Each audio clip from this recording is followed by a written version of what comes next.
Merci Madame la Présidente. Je voulais déjà profiter du fait de prendre la parole aujourd'hui, je ne l'avais pas fait hier, pour vous féliciter pour votre élection à la présidence de la région. Vous êtes une femme de conviction et ceux qui vous connaissent vous décrivent comme une battante. Alors j'espère que cette présidence sera la démonstration que ces qualités sont mises au service de la région. Vous avez pris l'engagement de vous consacrer à 100%, voire à 200% à votre mandat de présidente et nous en prenons acte.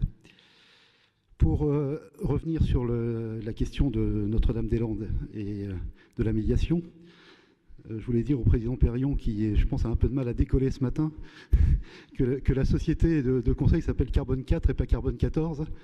Mais je comprends sa méprise parce que le projet est par certains aspects assez anachronique, voire archaïque, et donc une datation au carbone 14 serait peut-être pas inutile. Pour dire les choses plus sérieusement, nous, au Front National, nous avons depuis très longtemps, et on l'avait rappelé lors de la campagne pour les élections régionales, une opposition au projet de transfert et aussi une détermination affirmée pour effectivement évacuer cette ZAD. Et on pense d'ailleurs qu'il faut décorréler les deux sujets, parce que le projet de transfert voit le jour ou pas, la ZAD est une anomalie démocratique. Et la ZAD doit être évacuée. Je voudrais dire au président Retailleau, qui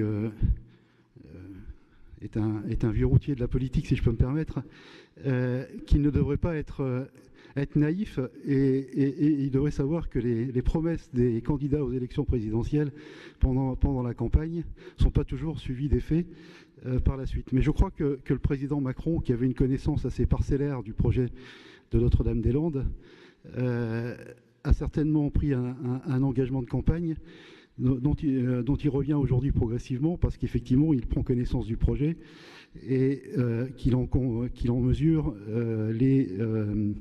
les anomalies et les dangers.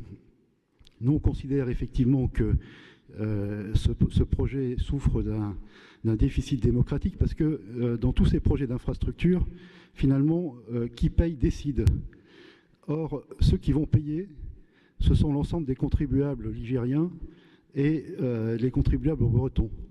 Par conséquent, si consultation il doit y avoir des habitants concernés, il faudrait que cette consultation soit étendue à l'ensemble de ces deux régions, ce qui n'a pas été le cas aujourd'hui. Et donc s'appuyer sur le résultat de la consultation, qui d'ailleurs n'a pas été un résultat extrêmement marqué, puisque je crois que le oui l'a emporté à 55%, c'est pas non plus un raz-de-marée d'approbation du projet.